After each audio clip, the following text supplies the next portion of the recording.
Subscribe to my YouTube channel, share it with your friends, and comment your thoughts. The classroom felt like a stage. Bright lights buzzed overhead, casting long shadows across the rows of expensive desks. The room, filled with the sharp scent of markers and old textbooks, usually buzzed with energy. But right now, it was dead silent.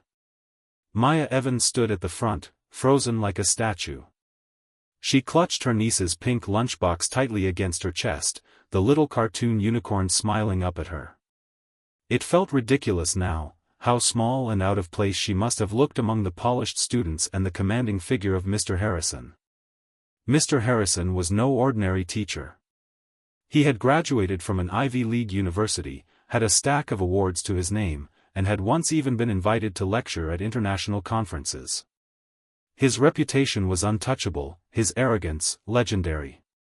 And now, he was smirking at her like she was an insect under a magnifying glass. "Go on," he said, stepping aside from the whiteboard, gesturing grandly to the complicated equation he had just written.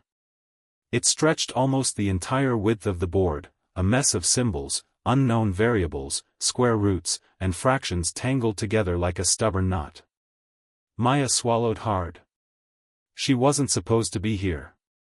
She had only come to the school to drop off the forgotten lunchbox. Her niece, Emily, was a shy little thing, brilliant but easily flustered, and today was her big math competition. Maya had thought she could slip in and out unnoticed. Clearly, she had been wrong. The students, teenagers in their polished uniforms, their futures practically guaranteed, stared at her. Some were whispering behind their hands. Others were openly grinning, waiting for the inevitable embarrassment. One boy in the second row leaned back in his chair and whispered loudly, "This is going to be brutal." Mr. Harrison folded his arms and added, "Don't be nervous. It's just basic problem solving. If you know anything about mathematics, this should be easy." There it was, the mocking tone, smooth and poisonous. Maya tightened her grip on the marker. The old feelings came rushing back, shame, humiliation, the memory of sitting at the back of dusty classrooms where no one believed she could be more than a grocery store clerk or a housemaid. She had learned, painfully early, to keep her talents hidden. Dreams of university, of a real future, had been locked away like precious jewelry in a box she had thrown into the deepest part of the ocean. But now, something strange was happening. Instead of shrinking back, Maya felt a strange calmness wash over her. She turned to the board. The equation stared back at her. To most people, it looked like chaos. To Maya, it looked like a dance. Her mind, once trained for this very thing, fell into rhythm. She spotted the pattern almost instantly. A clever trap hidden beneath layers of unnecessary complexity. It wasn't just an algebra problem. It was a test of vision, of recognizing that the real answer wasn't where everyone was looking. She reached out with the marker and made a single line across one part of the equation, canceling terms most wouldn't dare touch. The students gasped. Mr. Harrison's smile faltered, just slightly. Maya moved methodically, her hands steady now.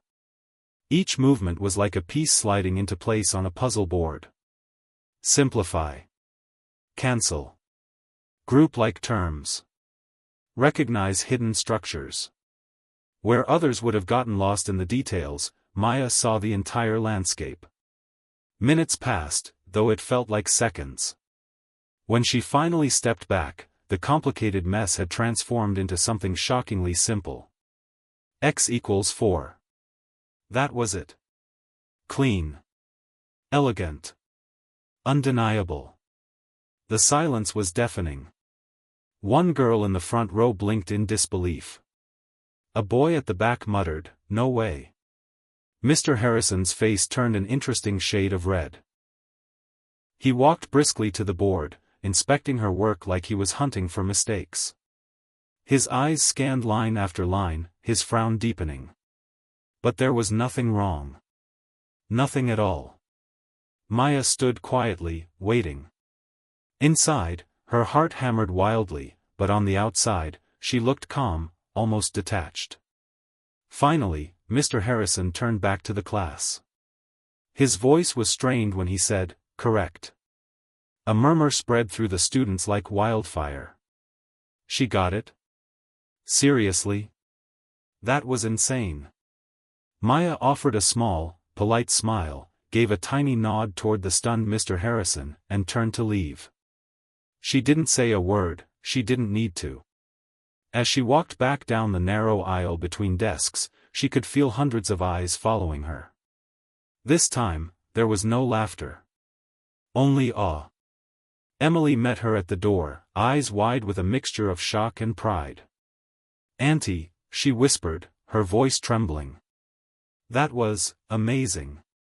Maya gently handed her the lunchbox. "Eat your lunch, sweetheart. You'll need your strength for your competition." And with that, she left the room, her head held high. But the story didn't end there. That small moment, that simple solution, would set off a chain of events that none of them could have predicted. Within hours, a video of her solving the problem had been uploaded online by one of the students. Within a day, it had gone viral. Comments flooded in from around the world. "Who is she? This woman is a genius. Elite teacher put to shame, love to see it." Universities reached out. News channels tried to track her down. Maya, who had spent her whole life invisible, was now at the center of an international whirlwind. And deep inside that school, behind closed doors, Mr. Harrison was making plans. Plans that would change everything, and not for the better. Because pride, once wounded, can turn dangerously cruel. And Mr. Harrison wasn't ready to let go of his throne. The next morning, Maya woke up to the sound of her phone buzzing violently against the wooden nightstand. She groaned softly, blinking against the early morning light seeping through the old curtains. She wasn't expecting any calls. Her world had always been small, predictable, a few friends, family, and the quiet streets of her neighborhood. She reached out blindly, knocking over a half-empty glass of water in the process, and finally grabbed the phone. 27 missed calls. 34 new messages. 12 emails. Maya sat up straight, her heart pounding. She had no idea her life was about to change forever. At first, she thought something bad must have happened, maybe to Emily, maybe to her sister. Her hands trembled as she opened the first message. "You're trending everywhere. You're a legend. Maya Evans, mathematical genius? CNN wants an interview. Please respond ASAP." Her mouth went dry. Confused, she clicked on one of the links someone had sent her. A shaky video opened, clearly taken by a student's phone. Showing herself standing nervously in front of Mr. Harrison's giant whiteboard. It captured every second, the mocking, the complicated equation, the stunned silence when she solved it effortlessly. And underneath, the views ticked upward by the second. Thousands. Then hundreds of thousands. Then millions. Maya's head spun. She had spent her whole life hiding her abilities. And now, the entire world was watching her. Meanwhile, inside Northbridge Academy, the mood was anything but celebratory. Mr. Harrison stormed into the staff lounge, his polished shoes tapping angrily against the marble floor. Several teachers looked up from their coffees and quickly found excuses to look back down again. Everyone had seen it. Everyone had seen the once mighty Harrison reduced to a fool in his own classroom. He slammed a copy of the local newspaper down on the table. Right there, front page. "Mystery woman outsmarts elite teacher, who is she?" Below it was a screenshot of Maya, standing quietly, marker still in hand, with Mr. Harrison in the background looking stunned. Humiliation burned through him like acid. "She made a fool of me," he spat. Mr. Grant, the chemistry teacher, shifted uncomfortably in his chair. "Maybe it's not that big a deal, Harrison. People will forget." "Forget?" Harrison interrupted, his voice rising dangerously. She's making a mockery of this institution. Of me. Of everything we stand for. Ms. Carter, the kind-hearted English teacher, spoke up gently. But, maybe you shouldn't have humiliated her in front of everyone. She wasn't even a student. Enough. Harrison barked, slamming his hand down. We can't allow this to continue. We must restore order. Our reputation is at stake. The teachers exchanged glances but said nothing more. Everyone knew Harrison had powerful connections, board members, sponsors, even political allies. Crossing him wasn't wise. And so, while the world celebrated Maya's quiet genius, darker plans were already taking root behind closed doors. Later that afternoon, Maya sat at her small kitchen table, staring at her ancient laptop. The offers and invitations flooded in: interviews, scholarships, job offers, even sponsorships. It was overwhelming. Emily sat across from her, swinging her little legs excitedly. Auntie, you're famous. You're a real genius. You have to tell them your story. Maya smiled softly, brushing a loose strand of hair behind her ear. I don't know, sweetheart. I was happy being invisible. But you're not invisible anymore, Emily said seriously. You're a star. You always were, people just didn't know it yet. Maya's heart ached. She thought of all the years wasted, all the doors that had slammed shut because of where she came from, how she looked, how little money her family had. Maybe, she thought, maybe it was time to stop hiding. She clicked open one of the interview requests. It was from a major television network. They wanted to fly her to New York for a live appearance. Maya stared at the screen, uncertainty battling excitement inside her. And just as she was about to respond, the doorbell rang. Standing on the porch were two men in suits, holding official-looking papers. Miss Evans, the taller one asked, flashing a polite but cold smile. We're here regarding a legal matter involving Northbridge Academy. Maya's stomach dropped. Legal matter, she repeated, confused. The man nodded. You've been served. Mr. Harrison is pursuing legal action for defamation, disruption of a certified academic environment, and unauthorized participation in school activities. Maya blinked at him, stunned. The second man shoved a thick stack of papers into her hands. If you do not respond within 14 days, the court will assume guilt by default. Without another word, the men turned and walked briskly back to their car. Maya stood there on her porch, heart pounding in her ears, the heavy legal documents weighing down her hands. What had started as a single brave moment had now spiraled into a full-blown nightmare. Across town, in Mr. Harrison's luxurious office, he leaned back in his leather chair, sipping expensive whiskey. He felt a grim satisfaction. He knew Maya didn't have the resources to fight a legal battle. She wasn't rich. She wasn't powerful. She was just a simple woman who had stumbled into a world she didn't belong to. He was going to bury her quietly, legally. Restore his reputation. And no one would remember her brilliance, only the scandal. That night, Maya sat by the window, the unopened legal papers on the table beside her. She stared out at the dark sky, feeling crushed by the weight of it all.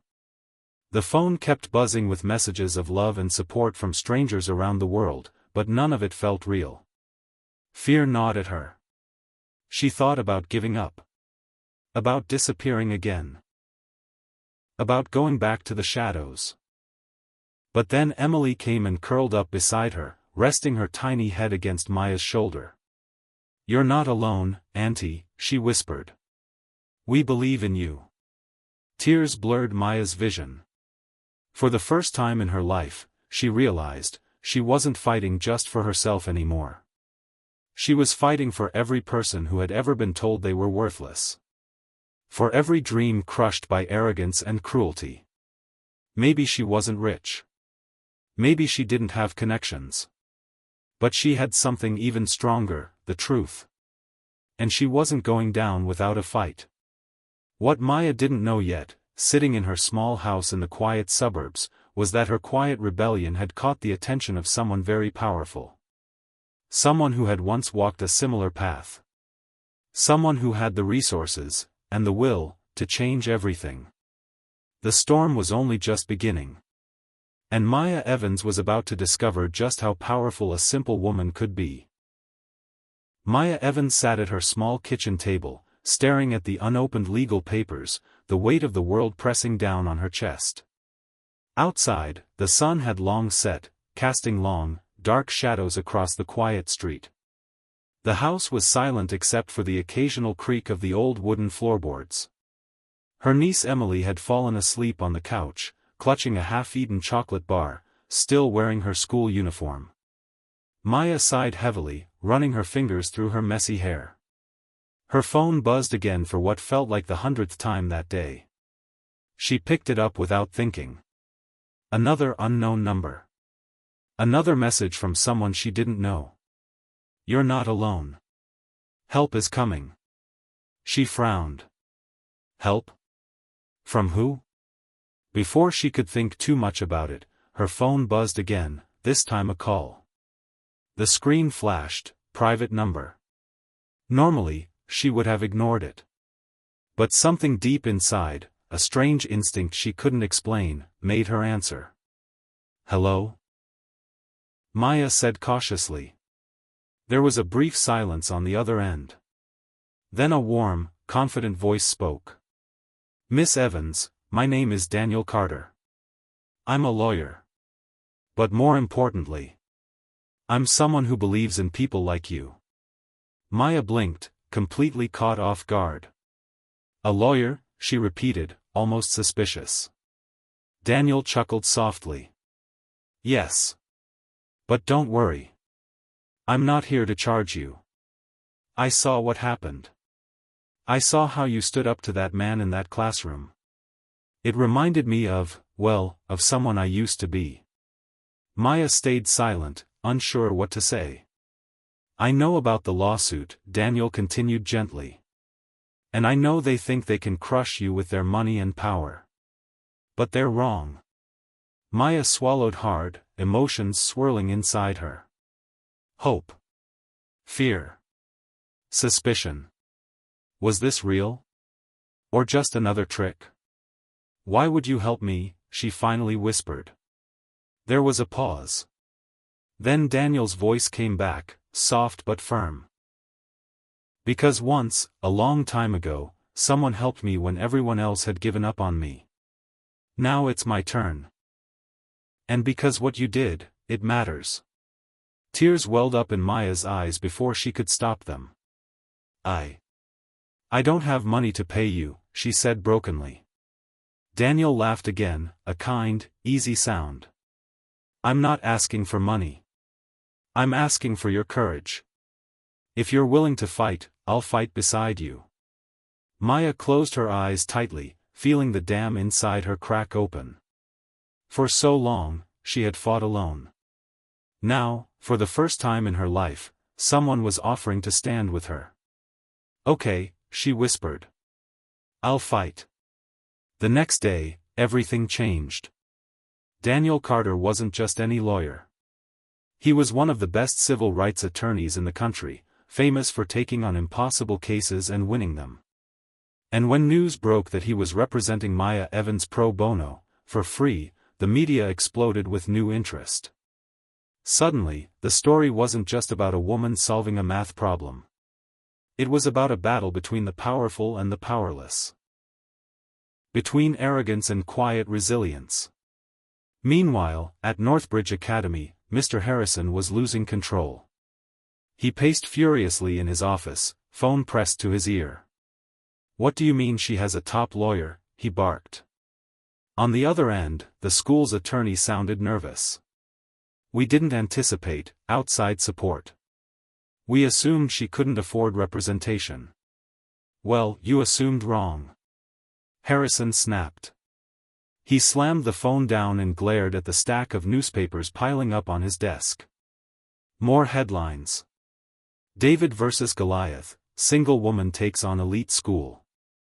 Brilliance can't be bought, Maya Evans' incredible stand. Public opinion was turning, fast.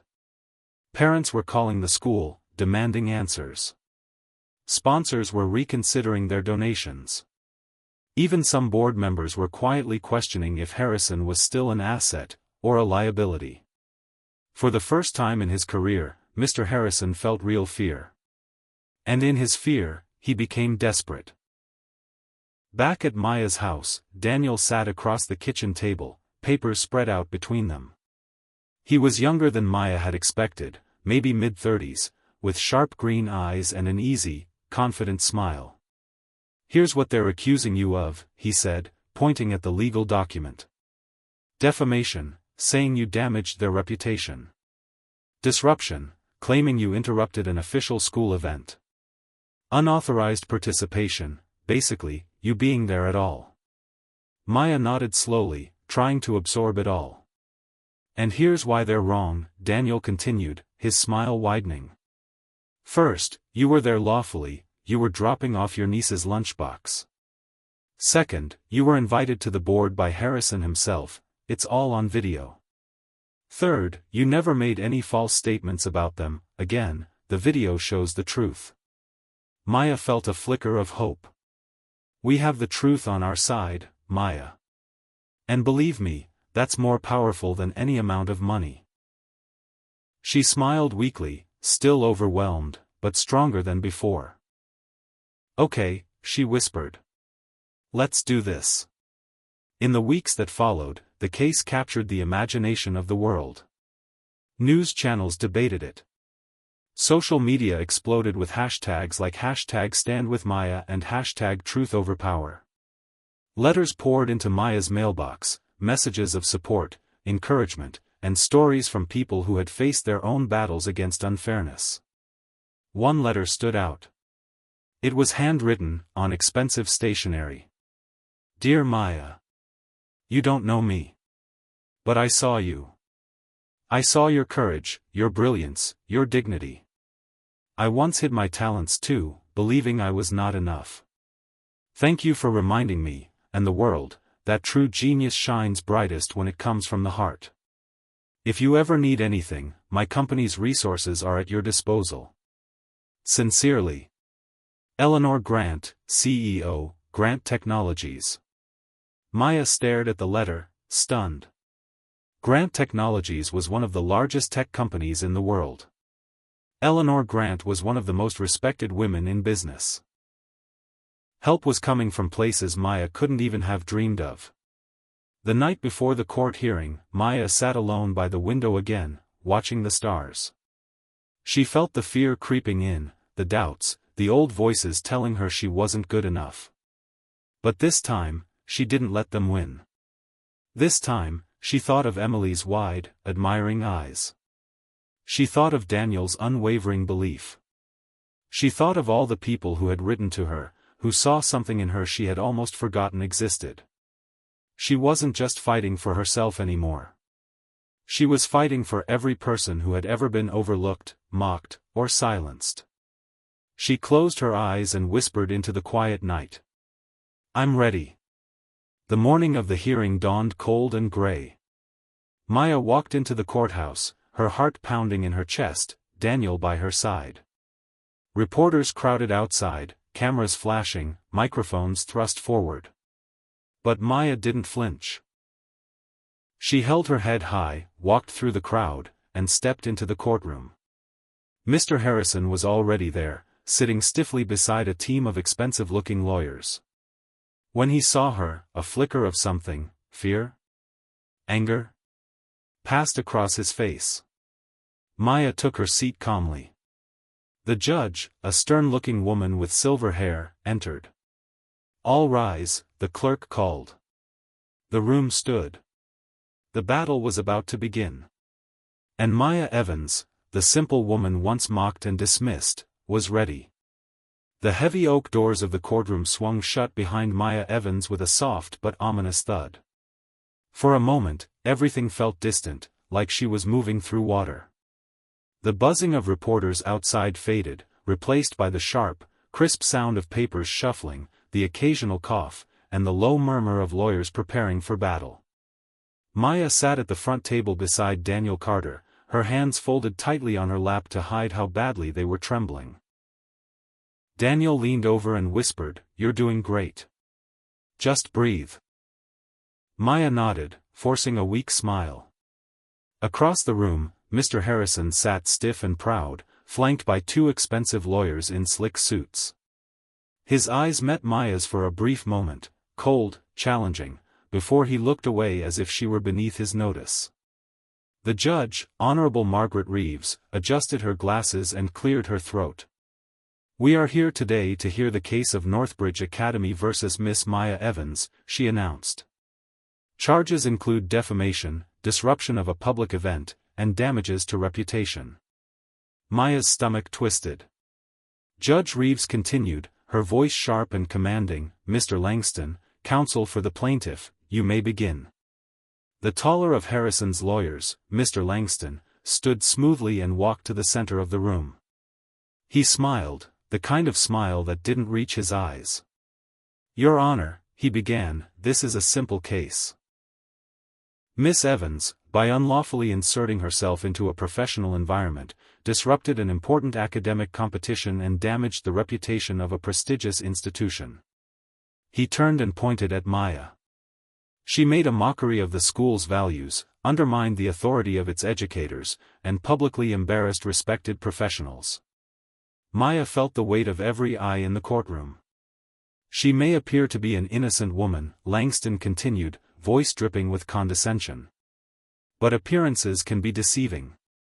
Daniel rose calmly when it was his turn. He didn't pace or posture. He simply stood tall and spoke clearly. "Your Honor, ladies and gentlemen," he said, his voice steady, "this is not a case about rules being broken. This is a case about arrogance, about a system that thinks knowledge and respect belong only to the privileged few." He turned toward Maya. "My client was mocked, humiliated, and underestimated. Not because she did anything wrong, but because she dared to be brilliant where brilliance wasn't expected." He paused, letting the words sink in. "And the proof? It's all on video." Maya felt the tension in the room shift slightly.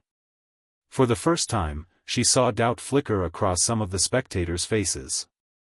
The first piece of evidence was presented. Daniel played the now viral video clip, Maya stepping forward, solving the impossible math problem in front of a stunned room full of elites, while Mr. Harrison stood frozen and humiliated. The video had millions of views online. In the courtroom, it was even more powerful.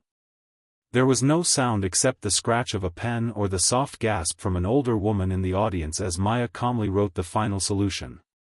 When the clip ended, Daniel looked at the judge. "As you can see, Miss Evans was polite, respectful, and responded only when directly challenged by Mr. Harrison himself." The judge nodded slightly, taking notes. Langston, looking rattled, jumped to his feet. "She may have appeared respectful, but the damage to the Academy's reputation is undeniable," he barked. "Our donors are withdrawing support. Parents are questioning our authority. This is costing us millions."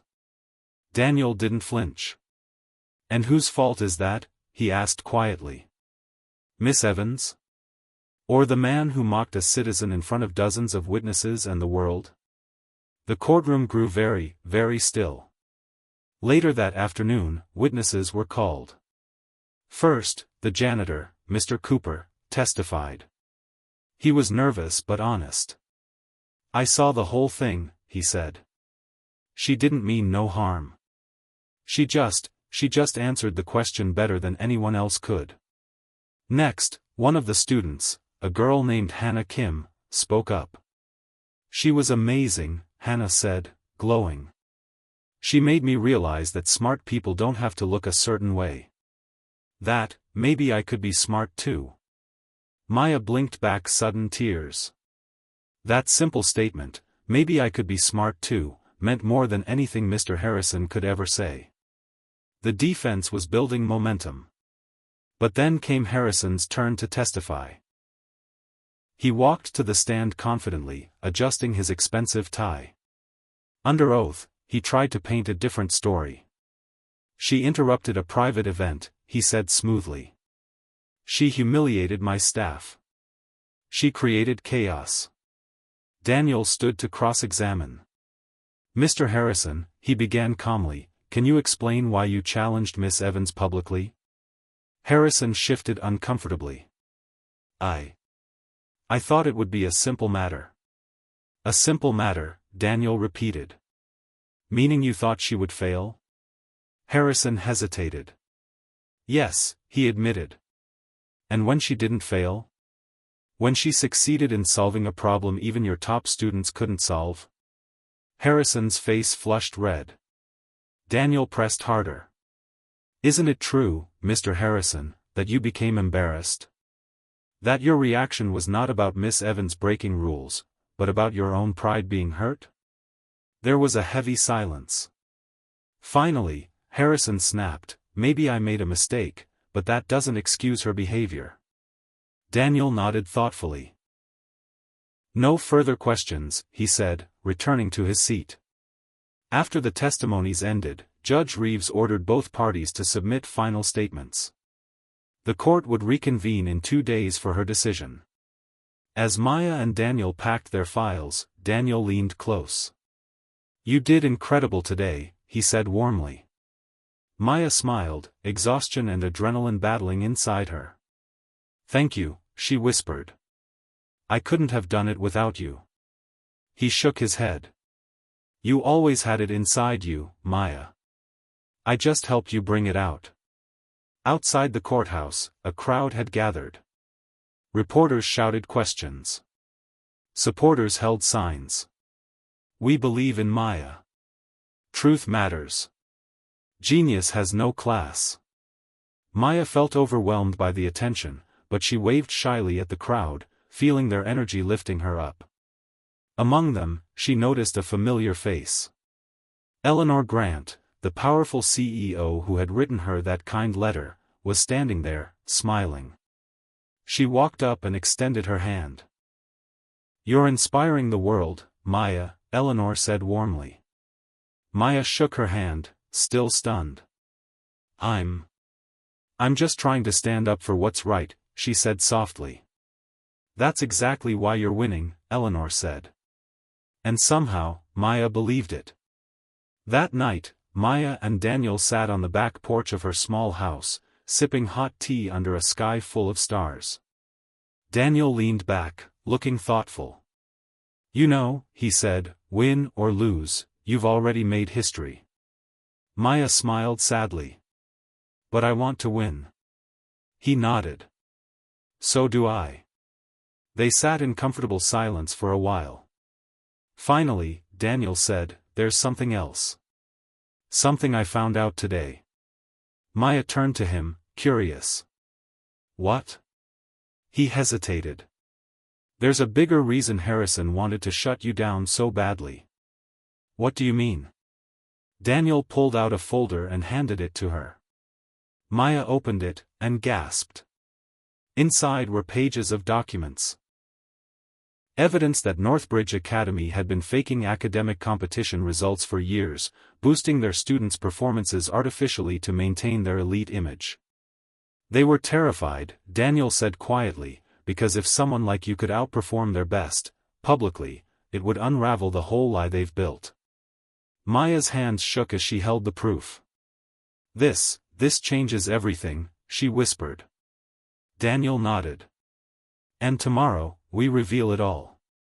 The morning sun rose over the courthouse, bathing the stone steps in a pale gold light. Maya stood there for a moment, breathing in the cool air, feeling the weight of the day ahead settle heavily on her shoulders. Today wasn't just about her anymore. It was bigger than one insult. Bigger than one humiliation. Today, she would expose the truth about Northbridge Academy, about the lies, the fake success, and the people who had built an empire on pride and deception. Daniel joined her at the bottom of the steps, carrying his briefcase. "You ready?" he asked quietly. Maya looked at him, fear flashing briefly in her eyes, but behind it, something stronger, determination. "I'm ready." They walked up together. Inside the courtroom, the atmosphere was tense, electric. Everyone could feel it, today would be different. Mr. Harrison sat with his lawyers, looking more nervous than before. He tapped his foot anxiously, eyes darting between the judge's bench and the documents on the table in front of him. Judge Reeves entered, her black robes flowing around her, and took her seat. "We will now hear final arguments," she announced. Mr. Langston, Harrison's lawyer, was first. He stood stiffly and delivered a dry, rehearsed speech about the importance of authority, tradition, and protecting respected institutions from public ridicule. It was polished. It was safe. But it felt hollow. When he sat down, Judge Reeves turned to Daniel. "Mr. Carter?" Daniel rose slowly, holding only a few papers in his hands. He walked to the center of the room and looked around at everyone, the reporters, the spectators, even the security guards at the door. This case began as a simple question: can a woman be punished for being brilliant? He paused. But it's about much more than that now. He lifted one of the papers. "Today, we bring forward evidence that Northbridge Academy, under Mr. Harrison's leadership, has been falsifying academic records, manipulating competition results, and creating a false image of superiority for over a decade." Gasps rippled through the room. Mr. Harrison's face drained of color. Daniel continued, laying out the evidence carefully.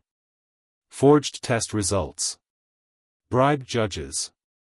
Doctored student records.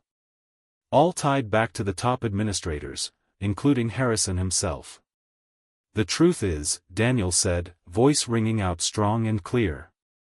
"They were never afraid of Miss Evans causing disruption. They were afraid of her exposing their fraud." He turned to Maya, who sat quietly, her hands folded in her lap, eyes shining with unshed tears.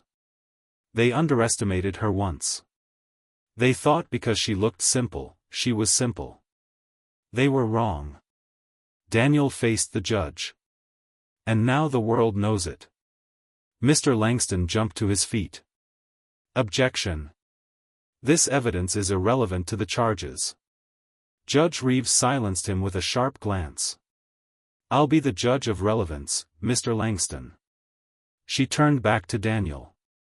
"Proceed." Daniel submitted the folder of evidence officially. Judge Reeves flipped through the papers, her face growing graver with each page. At last, she looked up. "I am ordering an immediate investigation into Northbridge Academy's practices," she said. Mr. Harrison shot to his feet. "This is outrageous. You have no right." Judge Reeves slammed her gavel down once, the sound like a gunshot. "Sit down, Mr. Harrison." He obeyed, his face burning with fury and fear. During a short recess, Maya sat quietly in a side room, sipping water with shaking hands. Daniel leaned against the wall, watching her. "You were amazing," he said finally. She looked up, surprised. "I didn't even say anything." "You didn't have to," he smiled. "Your courage spoke louder than words." She smiled faintly, but her nerves were buzzing. "What happens now?" she asked. Daniel's expression turned serious. "The judge will probably throw out their case against you," he said.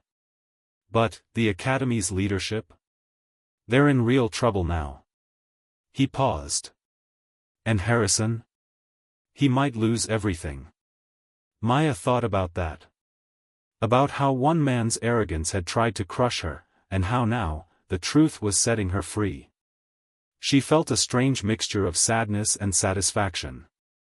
"I never wanted to ruin anyone's life," she said softly. Daniel nodded. "But sometimes standing up for yourself has consequences. Not because you chose them, because they did." When court resumed, Judge Reeves didn't waste time. "I find that the claims against Miss Evans are without merit," she announced. A cheer broke out in the gallery before she banged her gavel again for order. "In addition, based on preliminary review of new evidence, I am referring Northbridge Academy and Mr. Harrison to the State Education Board and law enforcement for further investigation." Mr. Harrison looked like he might be sick. Maya sat very still, feeling her heart hammering in her chest. She had won. Against all odds, against the whole world, she had won. After court, outside the building, chaos reigned. Cameras flashed. Reporters swarmed. "Maya. Maya. How does it feel to win? Maya, what's next for you? Maya, are you planning to sue Northbridge Academy?" Daniel gently guided her through the crowd, shielding her as best he could. Suddenly, a small hand grabbed hers. It was Hannah Kim, the student who had testified earlier. Her face was shining with excitement. "You're my hero," Hannah said, eyes wide. "You showed them that people like us can be smart too." Maya knelt down and hugged the girl tightly. "No one can ever decide your worth for you," she whispered fiercely. "You hear me? No one." Hannah nodded, tears in her eyes. Maya stood and faced the crowd. For the first time, she didn't feel afraid. She felt powerful. In the days that followed, the story exploded across the country, and beyond. Headlines screamed. "Simple woman exposes elite school's dark secrets. The genius no one saw coming. Truth wins, Maya Evans' incredible journey." Offers poured in. Talk shows. Book deals. Universities wanting her to speak. Scholarship funds wanting her as a spokesperson. Maya was overwhelmed. She didn't want fame. She didn't want to be a celebrity. She just wanted to live her life, honestly, quietly, and with dignity. But she realized something else too. She had been given a platform. A chance to make sure that what happened to her wouldn't happen to others. One evening, sitting again on her back porch, she talked to Daniel. "I'm thinking of starting a foundation," she said, surprising herself. Daniel raised an eyebrow. "A foundation?" She nodded. "To help people who get overlooked. People who are smart but never given a chance because they don't fit someone's idea of what success should look like." Daniel smiled warmly. "I think that's the best idea I've ever heard." She smiled back, feeling hope bloom inside her chest. Hope, and something even stronger. Purpose. Meanwhile, across town, Mr. Harrison sat alone in his office, packing his things into boxes. The board had forced him to resign. Criminal investigations were underway. His name, once respected, was now tarnished beyond repair. He stared bitterly at the wall, thinking about how one simple woman had destroyed everything. But deep down, even he knew. He had destroyed himself. His pride. His arrogance. His refusal to see brilliance where he hadn't expected it. It had all led him here. As for Maya, she kept moving forward. Not out of anger. Not out of revenge. Out of love, love for learning, for justice, for the people who had been told they weren't good enough. Every speech she gave, every life she touched, was a tribute to that day when she had stood up, scared but unbroken, and refused to be invisible. She wasn't invisible anymore. She was unstoppable. And yet, even with all the attention, Maya remained humble. One afternoon, walking down a quiet street, she saw a little chalkboard outside a bakery. On it was written, "Be the reason someone believes in themselves today." She smiled, feeling tears prick her eyes. She had been given that gift, and now, she would spend her life giving it to others. She wasn't a celebrity. She wasn't a victim. She was a force for good. And that was a kind of genius the world needed more of. 6 months had passed since that unforgettable day at the courthouse. The world around Maya had changed, and so had she. Yet, in many ways, she remained the same. She still walked to the local library every Friday. She still sat on her tiny porch every evening, sipping tea and watching the sunset. And she still wore simple clothes, smiled at strangers, and helped anyone who needed it. Fame had knocked on her door, and she had welcomed it politely but never let it stay too long. She had bigger dreams than flashing cameras and talk shows. She had a mission. The Maya Evans Foundation for Hidden Geniuses was officially launched on a crisp spring morning. The small community center buzzed with life as children, parents, teachers, and curious visitors filled the hall. Colorful banners hung from the ceilings. Tables were stacked with books, calculators, science kits, and, most importantly, scholarship forms. Daniel stood at the podium, adjusting the microphone. "Thank you all for coming today," he began, voice steady. "We're here to celebrate the beginning of something important. A place where talent will never be ignored again. A place where being different is a strength, not a weakness." He turned toward Maya, standing quietly to the side. "And it's all because one woman had the courage to be herself, even when the world told her she wasn't enough." The crowd erupted into applause as Maya stepped forward. As Maya looked out at the sea of faces, a lump rose in her throat. For a long moment, she couldn't speak. She thought about the insults, the humiliation, the courtroom battles, the sleepless nights filled with fear and doubt. And then she thought about the kids sitting in the front row, eyes wide with hope, notebooks clutched tightly in their hands. They were the reason she had fought. They were the future. Finally, she found her voice. "I was told once," she said quietly, "that I didn't belong. That I was too simple to matter. That my mind didn't fit into the boxes others built." She paused, letting the words hang heavy in the air. "But genius doesn't look one way. It doesn't come in one color, one shape, one background. It's everywhere. Sometimes it just needs someone to believe in it." Tears shimmered in many eyes, including her own. "Today," Maya finished, voice breaking slightly, "we build a world where no hidden genius is ever left unseen again." The room exploded into cheers. Later that afternoon, Maya sat under a tree outside the center, taking a rare moment of peace. Daniel joined her, handing her a bottle of water. "You did it," he said simply. Maya shook her head, smiling softly. "We did it." He chuckled. "Well, you were the spark." They sat in silence for a while, watching children run around the garden, their laughter filling the air.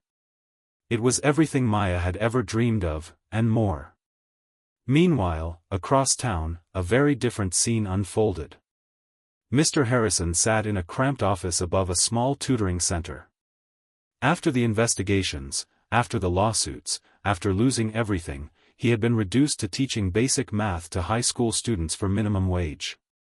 Gone were the days of grandeur. Gone were the awards, the television interviews, the admiration. He stared at the peeling walls, bitterness eating away at him. He had built his empire on sand, and it had crumbled. But sometimes, in his darkest moments, he thought about Maya Evans. About how he had laughed at her, humiliated her, only to watch her rise higher than he ever could. And deep down, though he would never admit it aloud, a small part of him envied her. She had found real success, the kind that money and prestige could never buy. Back at the foundation, Maya finished her water and stood up. There was still so much to do. Classes to organize. Mentors to recruit. Scholarships to award. But she didn't feel overwhelmed. For the first time in her life, she felt exactly where she was meant to be. As she walked back inside, she noticed a young boy standing nervously by the door. He wore torn shoes and held a battered notebook against his chest. "Can I help you?" Maya asked gently. The boy looked up at her with wide, frightened eyes. I heard you help people who aren't normal, he said hesitantly. I'm not good at talking. Or sports. But I like numbers. Maya knelt down so she could look him in the eye. What's your name? She asked. Eli, he whispered. She smiled warmly. Well, Eli, around here, being different is a superpower. She held out her hand. Come on. Let's find out what you can do. Slowly, he reached out and took her hand. A new story was beginning. In the weeks that followed, the foundation grew faster than anyone expected. Students from small towns, big cities, and forgotten neighborhoods poured in. Each one carrying a dream that had been ignored for too long. Some were math wizards. Some were science lovers. Some were artists, thinkers, builders. All of them were brilliant in their own ways. Maya worked tirelessly, never seeking credit, never chasing headlines. Every time a student discovered their gift, every time a scholarship changed a life, that was her reward. And every night, before she slept, she whispered a small prayer of gratitude for the struggles that had brought her here. Without them, she might never have found her true purpose. One evening, after a long day of workshops, Maya received a letter in the mail. It had no return address. Inside was a short, simple note. I was wrong about you. I hope someday you can forgive me. R.H. Maya stared at the paper for a long time, emotions swirling inside her. She wasn't sure if she could ever truly forgive Mr. Harrison, but she knew one thing for certain. She wasn't angry anymore. She had moved beyond anger.